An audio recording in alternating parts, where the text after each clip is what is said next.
जुंगशाही मां रिपोर्ट करे वियो हुज़ूर अहमद रोही जमात कादरी जिलानी जुंगशाही जे मुतहरिक कारकुन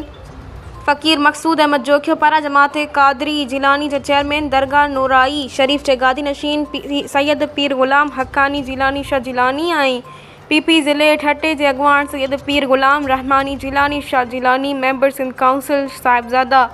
सैयद पीर अयाज़ हसन शाह जिलानी ऐं साहिबज़ादा सैयद पीर सालिह हसन शाह जिलानी जे मान में इफ्तार पार्टी जो इहतमाम कियो वियो। उन मौक़े ते जमात जे फ़क़ीरनि ऐं इलाइक़े जे मुअज़्ज़ज़ शख़्सियतुनि वॾे अंग में शिरकत कई। शिरकत कंदड़नि में सैयद रिज़वान सरवर शाह बुखारी, मुनीर अहमद रोही, तौफ़ील अहमद पालारी, नवीद अली मरी समेत ॿिया बि मौजूद हुआ। इफ्तारी पार्टी में